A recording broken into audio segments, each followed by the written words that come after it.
c'est que ça ba situation oyo bon ino to banana ko traiter yango avant to mona pe Joseph en Égypte pe akoma pe premier ministre parce que mboka na biso Congo izana na makambo ebele il faut esala izana makambo ebele faut esala premièrement c'est seul qui mourra.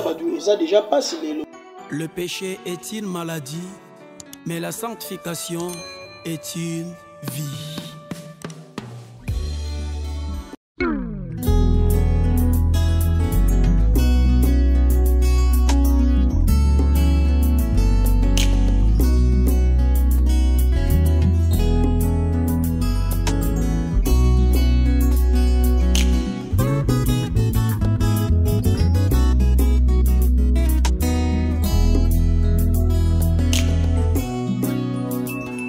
Esengo nangeza la kasoki nazana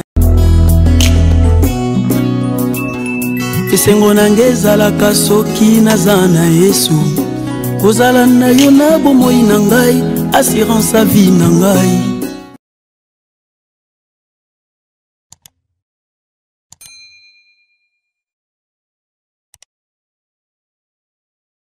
Salut et bonjour à tous nos abonnés de JMM TV. Et merci pour votre fidélité à vous, que nous bénéficions de cette collaboration. Et à vous qui nous suivez pour la première fois, soyez les bienvenus à notre émission, La Calebasse du Savoir. La Calebasse du Savoir, c'est une émission socio-culturelle qui nous fait découvrir les réalités liées aux problèmes de la vie. Quand on tolobi, eza nzungu ya boyebi, ezo memela biso ba réalité oyo, ezo memela problème de la vie, eza nzungu oyo toko découvrir ensemble na bino. Différents domaines, différentes cultures, liées à la société. Et les lots, tous les Seigneurs, quand ça aussi, quand il y a maman, quand il y a Bassal en Zambie, autre côté que si quand se présenter ensemble, là, il y a les pastorales, une vocation ou un métier.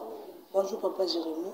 Bonjour, Maman Lydia. Évitez que se présenter, la bande de Kobazolanda, Papa Jérémy à Zanani. Merci na pesi bandeko nyonso o bazolanda biso na pesi bango bambote bisika nyonso bango bazwami ngai kombo nanga pasteur Jérémy Mafuta mingi naza pasteur responsable ya église Cité de la Grâce ezwami na commune ya Kimbanteke précisément na Kingasanya Suka na Mikondo. Oui, tout c'est pour les sous koya baona kati ya esika et merci pour la disponibilité na yo ndimi. Tous ensemble sur les pastorales, un métier ou une vocation. Pasteur Jérémy Mafuta, aujourd'hui, aux pasteur et l'église Cité de la Grâce. Papa, quand tu connais pour la Bible, sur les pastorales. Bon, il y a liboso, nous avons appelé 5 ministères. Dans 5 ministères, nous avons apôtre, nous avons pasteur, docteur, prophète, évangéliste. Et chaque ministère est un rôle nango oyo ezosala pour l'accord du Christ. Na nyonso tuana ezaka pour musala nzambe et avancer peuple na nzambe et à l'édifier et surtout pour préparer peuple ya nzambe pour l'enlèvement na rencontre na biso na mobali libala o eza Yesu Masia. Donc tout ça na les 5 ministères et ezako contribuer toujours na corps du Christ pour l'avancement ya musala nzambe. Tout ça na 5 ministères où ils ont contribué pour l'avancement de musala nzambe. Et pasteur Jérémy, le tomoni na Kinshasa, précisément la République démocratique du Congo, beaucoup d'églises ébélées botami. Et l'on est celle qui a l'église ébélée et botama. Et ça parce qu'ils ont si mon ministère naïe et on est celle qui est l'église ébélée comme à la ville à Kinshasa ou bien parce que Nzambalobi allait partout dans le monde bien d'ingénieux. Oui, quand on est au Tikoloba, qui est Bible lobby, aller partout dans le monde, on a annoncé le Bananzambe parole nanga et pour nangai na Koloba que comme il y a l'église jébélée, ils ont nango mabete. Nous surtout ils ont pour préparer peuple parce que jusque là ils appellent on a battu belé dans le babongo limité maté, battu belé dans le baby nzambete et puis ils ont ba milieu ça très loin. Beaucoup de nos évangiles et quotidiens. Donc, comme l'église est belle, ils ont selon accomplissement écriture, dans la Bible, qui est partout, beauté à Sangonanga. Donc, c'est ça, ils ont vraiment ma bête, d'autres monde, comme mais eloko na ngi koloba il faut sikoyo moko na moko oyo a bandi ministère to a bandi musala nzambe ayeba soki nzambe nde abenga ye ou bien asali yango kaka pona sentiment ou bien po monaki bato mususu basali. Donc parce que lelo eza na bato mususu c'est vrai oyeba ko bakaka pasteur aza apôtre prophète docteur mais tantôt asala musala wana non par vocation mais comme métier moro boye a bénéficié quelque chose to azwa. Mais ils ont vraiment ma bête ce qui est l'église et ils ont bimébélé pour la parole de Dieu et ils ont annoncé partout dans le monde. Ils ont ma bête ce qui est l'église et belé botanique pour la parole de Dieu. Papa Jérémie, ton pasteur Jérémie Mafuta Mingi et le connu des avantages de nini ya mabe et koko koma na église oyo pasteur wana topé berger wana topé mokambi wana abenga mité pa nzambe azo sala ngo lokola métier pour à se faire gagner de l'argent et non pour la vocation en Zambie. Bon, et le connu à ma bec au coco l'église est bon. Ici, quand on a bien gagné, donc à ça l'église pour juste à gagner bongo, après ça va prophétie, mais à bien gagné dans Zambie. Des avantages n'y a que dans l'église est bon. Bon, Bible zobenga bango ba ivre, donc ba yepona ko empêcher bablé. Et tant que mutu a bandi musala nzambe et que aza convaincu que nzambe ne mutu atindie akoyi ko sala te parce que conséquence nango ezali conséquence albeche eza que Dieu ne sera pas avec toi parce que alobi partout bokokende na kozala na bino. Pourquoi alobi partout bokokende na kozala na bino? Parce que ye moko atindi bino soki kolo elanga atindi bino malgré ba difficulté malgré ba situation mais akozala toujours na bino. Mais ceux qui sont sali musala nzambe selon yo ou selon batu ou bien batu nde batindaki ou bien moni que non na lupango na biso eza mwa munene a na ko bandata yesu azali awa na yebi ata mwa 3-4 versets na l'autre abandoto moko pe kokisa makana comme prophète et là ils ont des conséquences plus graves parce que na nzela na yo nzambe ozalate okutana toujours na ennemi et puis lobi ministère wana ekokweya parce que nzambe tende mutu atindi. Et na ba église ebele lelo na ville ya Kinshasa tomoni pe ba benga mité pa na nzambe na ba osala pastoral comme un métier. Ba ndimi o baza na kati église ya bongo. Parole wana eza prêcher est-ce que ekomi ba ndimi wana na sali ou bien ba ndimi wana vraiment son na ba ko zala ndenge ni bisika oyo moto benga mité pa na nkolo azo asali mosala ya nzambe lokola commerce. Bon lelo eza aujourd'hui c'est une grâce parce que tant que mon dimi au prier quelque part, aux autres kamateya, aux autres la pasteur, aux autres la conducteur, et le Saint-Esprit a zapé capable à la kisayo que place où eza malamute, place où eza ayote, et n'attend on a ko senga nzamba sala ongolu, a même on a place où eza ayo parce que na place où tozo ke déjà lokola mutazo kumba mutuka, aye kola auto école te, a memi batu na mutuka o eza kumba lokola taxi. Et on a fait accident pour que Batouania soit bakoufa. Malgré qu'il y a évité, mais on a la source à l'oué à Batouébélé, parce que y a en tête à éviter. Donc, ceux qui ont un pasteur à appelé, ils appellent Koufa, il y a bandimi au bazar dans la 4 églises. Parce que Bako kola vraiment et puis Bako zala vraiment na spiritualité na bango ko zala évoluer. Parce que ou azana on liposo na bango. Aza appelé te, aza éluté, appelé te, na musala ya nzambe. Nzambe te mutatinda. Donc ça le la chauffeur, de la autre côté exemple.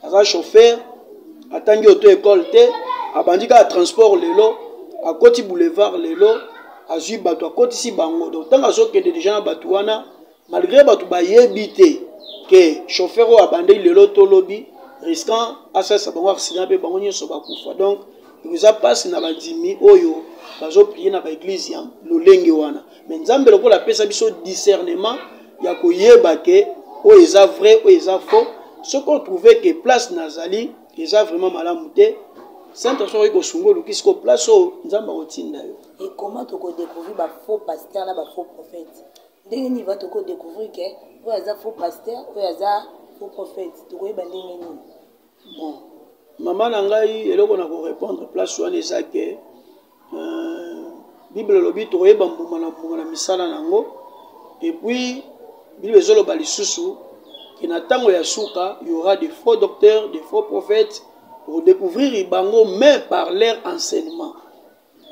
Donc au début l'enseignement musu le to zomo no sentir que té enseignement est nzambe té. Pasteur waza enseigner déjà à ke mupandi. Mais par rapport à l'enseignement, par rapport à comportement na bango, par rapport à vie au bazo mené déjà, on peut remarquer que on a vraiment dans des faux. Les avres mais loko ya kokota profondeur te pour les autres monde nango ebele. Par exemple, mususu alobi que aza pasteur, aza prophète, aza docteur. Mais aza na objectif mo bazoluka. Tantôt mbongo, tantôt basi, tantôt lokumu. Mais yebit ne zate pas préparer peuple na royaume des cieux.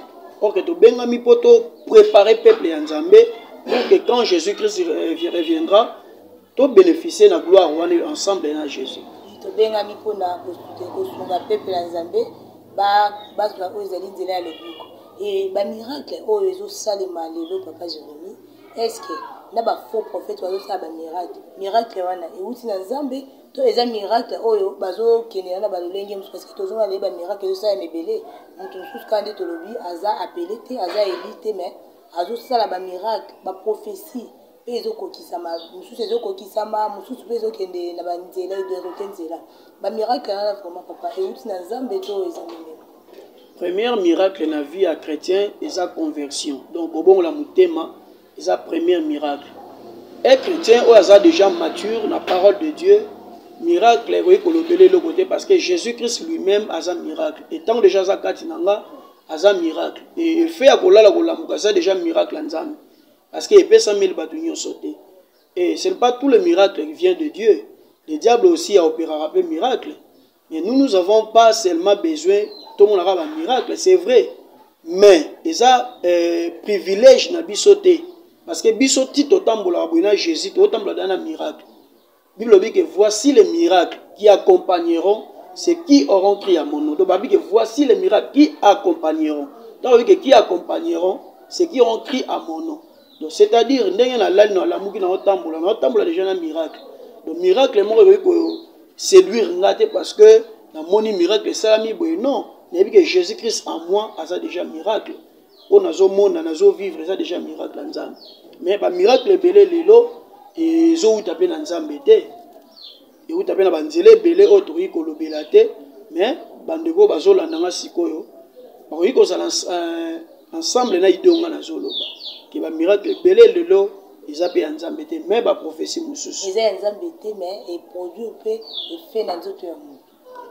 Oui, c'est normal oui qu'on produire effet. Ça kondima ya mutu wana nde esali to eza kaka profession wana mais mutu ayebiza azana appelé te pe miracle wana eza pas Nzambe te donc azana grâce moko au mituni mais mutu aza appelé te c'est un faux prophète mais comment est-ce qu'il y a ba miracle ou peut-être mutu aza appelé pour kosala mutu.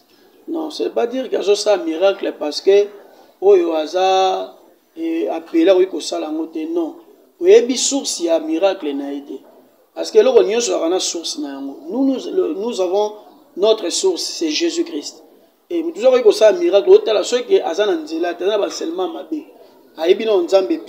comportement, même s'il y a un miracle, directement comprendre que source c'est le diable. Mais biso tout ça na source na biso miracle na biso source na bi que c'est Jésus. Et puis na bi que en tant que les enfants de Dieu, to yikolanda ba miracle été. Ba miracle to landa parce que premier miracle les a déjà tant muta bongo le motema atiki lisumu atiki via mabe ayambi yesu abongo le motema eza premier miracle o esengeli biso ba chrétien le loto yeba yango. Et le reste de cela nzamba ko sa biso miracle na bandenge ne alingi we ko vanda boye musala ezate olamuki boye ba bengi yo ya ko banda musala mais o est important ça premièrement chercher le royaume de Dieu et le reste e koya na ngona sima. On va chercher le royaume de Dieu. Pasteur Jérémie Mafuta et tu as remarqué que tu as constamment tout ça na jeune pasteur rebelle qui a bandi ministère Sika 2-3 ans qui a bandi bazo ya rebelle et puis à Saint-Denis à Kangi église pour conception phénomène on est ça la makangi. D'ailleurs celui qui est appelé à servir Dieu il faut ailler baké nzela Nzambe c'est pas facile pour ça les Nzambe c'est pas facile. Vous allez appeler au côté de l'anganaï, ce n'est pas facile. Mais Mouto Yazap Eli, même si on a des difficultés, à persévérer jusqu'à la fin.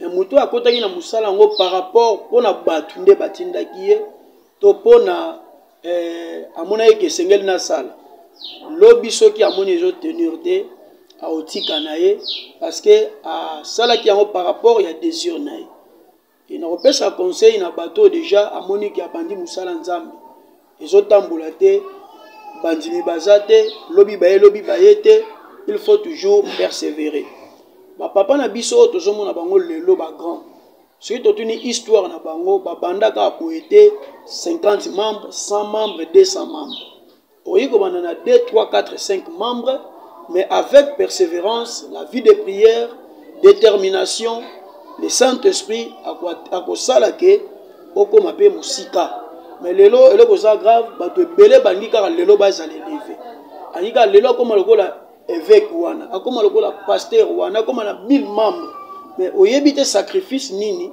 mutu wana asalaki mpo akoma na niveau wana peut-être ye azwa te ya bakuba jeune ebele azwa te ya koévangéliser azwa te ya kodépenser même mbongo mpo na évangélisation ekomisa na niveau wana mais ce n'est pas dire que kaka lelo ye na ministère lelo ye na makambo ya nzambe directement olingi okoma lelo kaka lokola bato nyonso non la ekosimba te nzela ya nzambe nzela ya musala oyo tozoloba ya nzambe ce n'est pas facile et ce n'est pas donné à tout le monde et surtout ce que ça a envoyé te pa na nzambe nde lobi omona tomoni bato mosusu ateki na église azwi abengi camarade en tout cas natekeli église na bandimi na baban nga nake nanga oluka mbongo quelque part tozomona baréalité wana lelo ebele donc moto azwi keno atiki na ye bon namoni lelo esimbi ta boye omona mpe atiki na ye mais baoyo ya nzambe quel que soit temps mpe circonstance quel que soit lelo bandima oyo ya 2-3 bakokoba kaka na mosala wana parce que eza ya bango te eza nde ya nzambe koki koloba na baninga na yo paster nini oyo bazolanda biso oyo bakomisi mosala ya nzambe lokola business donc asali église mpona baprophétie apesa baprophétie na bandimi azwa mbongo donc akomisi église lokola commerce non mpona ateya bato ezali parole de dieu to apesa ateya bato nzela ya lobiko okoloba nini na baninga na yo paster bazolanda biso bon soki mosala nzambe asenture ke aza apele te nzambe te moto atindi ye na mosala wana akoki kozonga nano epai ya père spirituel na ye azongi na makolo na ye et ce n'est pas dire que tout le monde faut comme un pasteur tout le monde ne peut pas appeler bazalaka bapasteur baprophète banini non oyi kozala pasteur mais au service ya papa spirituel na yo oyi kozala évangéliste prophète mais ozo servir nzambe près ya ton père spirituel c'est pas dire kaka ke olali olamuki lobi okofungola l'église et nazopesa conseil na bajeune oyo lelo abandi église par rapport que ya conviction na ye soki osenti ke eza conviction vraiment il faut zonga na source nzambe ovanda so na makolo ya papa ozoba enseignement et jusqu'à ce que nzambe akobengo na mosala na ye parce que quand Dieu donne la vision il donne la provision et tant apesi yo vision apesi yo provision osentir que ministère malgré badifficulté ozala nango mais okomaka na suka eloko wana et tosalaka mosala nzambe te mpona mbongo mpona élévation et soki ozosala yango mpona bongo nakoyebisa wana ndeko na nga otika yango parce que tosalaka nzambe mpona mbongo te noki te okomema peuple wana na libungi okolakisa bango nzela te otalisa bango royaume des cieux te otalisa bango parole de dieu te oteya bango na vérité te parce que oyebi question na teyi vérité wana nakozwa offrande te nakozwa dîme te nakozwa action de grâce te parce que nous tomonaka même na baeglise mosusu bazoboya koteya maloba ya nzambe mosusu bazobomba pourquoi pasteur wana oyi koyeba so na teyi liloba oyo bakopesa yango offrande te yango mo eleo na baeglise toza na bandumba ya bapremière degré na baeglise toza na bahabillement moko boye parce que le pasteur akokoka te mpo yebi ke mutu wana ye nde apesaki badimi ebele ye nde apesaki ba $1000 ba 2000 ba 500 ata aza ne tiel moye pasteur ate eza te ke tikaki tiel tika po yebi kaka ke soki nalobi na rate dime pourquoi parce que obandaki mosala wana na posa ya mbongo parce que tu sais l'argent eza na pouvoir mosusu surtout na ministère soki oza fondé te na parole de dieu nzambe abenga yo te mbongo nde ekomema o na avant parce que bato mosusu banga na baeglise aza na mpe na mbongo na ebele mais aye na mission moko mpo adétruire vision to adétruire ministère et soki ozwa obaza ministère no na matériel to na finance et bato abongo lobi tomonaka ministère na bango mpe ekufi destiné na bango mpe ebebi Pourquoi? Parce que ministère est basé dans bon. On a zopé sa bandeko, tout la nanzila o yesu a bengi biso, quelle que soit la difficulté, quelle que soit la souffrance, to komara na suka.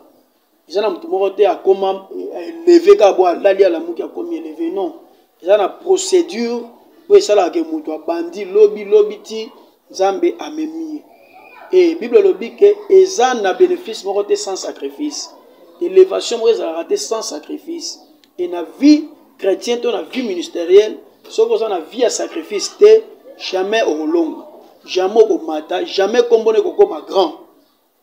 Pour comme on est comme grand, il faut d'abord on dit un sacrifice qu'on paye un prix pour nous amba comme ils aux zoluka. Le lozolu la pasteur Moussous a 100, 200 000 membres, mais au yébité place on zamba joie place au yapanda tantôt à la banzala.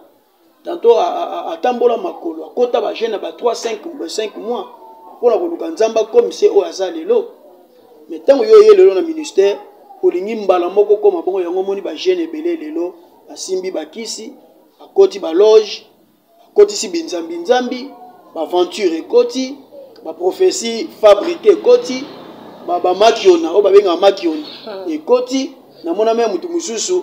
Azot il numéro de téléphone à tia na télé bat babenga eka batu na ye sur yo obengi aux inconnus aux joyété pour na kobisa ba prophétie moko ya lukuta ko ça ba miracle ya lukuta nyoso twana source nango po mutu a gagner mbongo OK nyoso to za kana bandeli pe za kana suka nango kolombo ilanga tanga ko ya nde ya ko zoba ivre tie bango na moto e ba blé a bombi bango. Et papa Jérémie, tu comme la souka mais la bosse qui n'a dit que tu n'es dans l'église. Au lieu qui sont la débit sur les 5 ministères. Et l'église est belle, les 5 ministères. Pasteur Yemoko, dans le ministère wana nyos. Est-ce que l'église a bongo et quoi avancer toutes les églises encore parce que les 5 ministères ensemble à l'éviter que mutumo cause tous les 5 ministères. Pourquoi se retrouver dans 2 ministères. Mais l'église elle est tout le monde pasteur Yemoko azana na 5 ministères wana nyos. Bon, là, ils ont dépendre de Nzambe Moko. Pourquoi? Nzambe a eu ça, un ministère pastoral.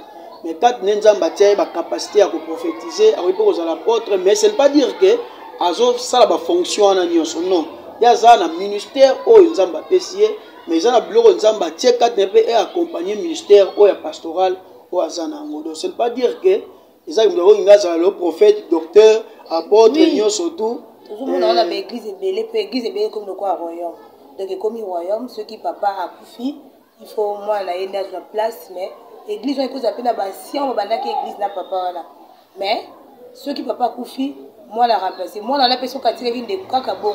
Est-ce que l'église encore comme un royaume? Bon, ceux qui n'a comprendre la question na yo ndengo le baké, c'est-à-dire pasteur azana ba collaborateur mais azo consacré bangote ba ministère nyo donc il y a beaucoup na ba ministère wana donc il y a lingi et moko prophétie et moko pesa mais donc ba tout ceux baza la grâce wana oyazana on va appeler 5 ministères wana mais il y a lingi et moko s'accaparer d'ailleurs un conducteur un pasteur a consacré mutuka te pas moni mutu wana za likabobo etoko non pour consacrer mutu eza un problème au premier Nzambe il faut convaincre na musali na yeke oh wana azana ministère tel ou azana ministère tel c'est pas dire quand l'église mutamona na ba prophétie ba vision ou la mugi na tongo bi l'autre consacré a comme prophète non ils ont un processus il faut mutu la premièrement il faut mutu la former ce qui mutu a formé té au tiers car au consacré en tant que ministre au consacré en tant que ministre par rapport il y a ba don oh se trouver quatre naé azaki peut former té lobby a créer ba dégâts lobby a créé un problème, lobby a un problème. Donc il faut Nzambende à convaincre yo, to Allah qui sait vraiment que non, oyo na PC ministère boy et puis malgré ça yo pour yeba na ba collaborateur bananga o azabwe o azamakas d'évangélisation o azamakas mais il faut premièrement la former et puis Nzamba convaincre que ministère wana ceux qui bazui yango ba osala vraiment malamu. Donc et que oyobi quelqu'un posa que papa Koufi moi na tika l'église est un royaume té ezaka le problème il y a continuité il y a kusala Nzambe parce que ceux qui déjà moi na kati église asala déjà Nzambe bien Moi, dans la carte église, azaki dans le ministère, oh, azaki dans le évangéliste, pasteur, tout ça. Et ça m'a bêté le qui papa Koufié a remplacé toi, travailler dans les collaborateurs, pour moi, la place où je ne vois pas parce que, en effet, Nathan, on a sous papa, biologie, mais a commis père spirituel. Parce qu'il a considéré qu'il était père biologie, mais père spirituel. Le réseau est parce que tous dans le domaine, il y a père biologique. Ah, papa n'est pas, mais à part père biologie, il s'appelle un père spirituel. Parce que au Rico taper moi, mais l'OBP a commis un ministère. Et ce n'est pas dire que au tiers place on consacré parce que ça a moi non, parce que on trouvait déjà ministère et ça katina. Donc ça n'a vraiment ma bête ceux qui papa ça qui na ministère et que moi na paix avec un ministère à continuer Moussala là ça n'a bien ma bête. OK, entre parenthèses, pasteur Jérémy Mafuta, tu nous le l'église passe à la congolité. Habité moi appris na auto idée par rapport il y a la congolité face à l'église. Bon, la congolité, les informations sont circulées dans les colonies sur la Canabiso, on a la loi. Mais et là, en général, ils ont que tout le Canada nous intérêt en Mboka. Parce que Mboka Nabiso Congo, ils ont un belé, il faut et salama. Ils ont un belé, il faut et salama. Premièrement, Kolia Badou, ils ont déjà passé les lots. Les lots Kolia Badou, ils ont famille, monsieur Elia a raté 2-3 jours. Les lots ont un problème d'emploi. Donc, plus de 100, sur 100% de la population, ils vont travailler, ils n'ont pas même 20%. Donc, c'est que ça, la situation, ils vont traiter en avant. Tout le monde appelle Joseph en Égypte, et puis comment appelle Premier ministre. Donc, pour moi, c'est important, ils en ont pour le moment. Tout ce qu'on a mboka na biso na babiloko to sana ngolo ko la privilège que badoza na vie malam bato ba vivre kitoko ba lia malam ba sa kitoko. Par exemple netinga na net na ba ke soki lelo net bande ko bazo proposer ba loi na ko pesa wa loi moko boy na mboka na biso que tozana ba toza to ko zo 1000 hommes d'affaires. Donc 1000 hommes d'affaires ba na mbongo ebele o soit dépenser $1000 et ça les loté. Tozi 1000 pasteurs. Oh, baza na mbongo ebele parce que tozana ba pasteur na Congo na biso baza na mbongo ebele. Tozui 1000 politiciens. Et ça li combien maman Lydia? 3000. Parce qu'on a 3000 wana batie loi moko boy chaque fin du mois mutu moko après ça ne fisque $1000 pour na ba pauvre. Si on tient $1000 fois 1000 et ça déjà combien? Si on tient fois 3000, tout ça donne $300,000. Wana loi na yozo ko. Wana loko na sengaki ke pour le moment ba lo bokoye ko tiana. Si vous avez par exemple $300,000 par mois pour les pauvres, tous en a combien d'années, combien de mois, tous en a 12 mois, tous en a combien d'amende à 5 ans. Donc calculez déjà $300,000 fois 5 ans, c'est déjà beaucoup. Donc, $300,000, tout ça pour na bazana matati, basela bon école morobo. 300,000 batie bato bazana tiango ba pauvre bazakuna, basela bango eloko boy. Omoni ke ko permettre mboka pe et que ne musika. Trop raisonner ba biloko lokola ba 1 franc. Le ba 1 franc liya maraté. Mais ce que zongi lisusu, omoni ke to ko somba jina 10 francs. To somba jina 100 francs za susu ko mbongo ebele. Donc ça ba biloko il faut que bande ba raisonner, ba créer et d'autres choses peut les autres créer ba tribalisme, ba haine makambo ebele. Donc to lukana no oui. To lukana c'est important pour mboka na biso, to leki na souffrance ebele. Qui n'a pas si ébélé et jusque là souffrance ils ont continué bana bazo kufa chaque jour nzala ba guerre tout le canon solution na yango o ba loi misu sezo ya kawana là ata na mikolego yaka mais pour le moment tout le canon intérêt ya peuple congolais na ba domaine social. Donc pour le moment église ezana nègre par rapport ya loi wana pas Jérémy to komi na suka émission ya biso to na éviter le bana ya suka to moté na bande ko na so balandi biso na Congo. Mbote na bande konyoso balandi biso nzamba pambola bino boza ebele so na bina tanga kombo na botanga 3-4 mais boza ebele na pesi ndeko Didier Maswekama na pesi mbote ndeko bebe nao na pesi mbote papa Jacques Kanda na pesi mbote seke mafuta mama Milani nzamba pambola bino basali ya nzambe nyonso bolandinga nzamba pambola bino s'abonner toujours na chaîne na bino YouTube Jérémie Mafutamini. Papa Jérémie topesi merci pour la ndenge permettre qui disposer temps na yo pour tout ça na émission, merci vraiment.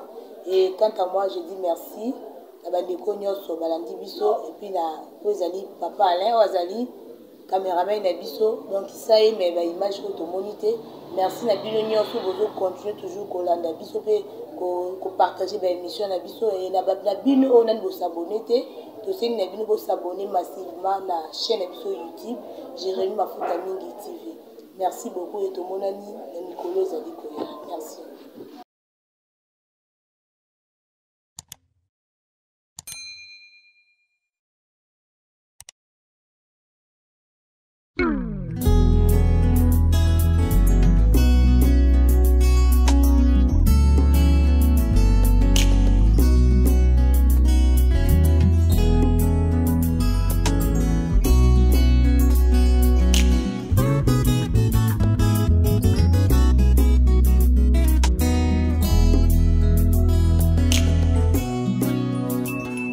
esengo nange ezalaka soki nazana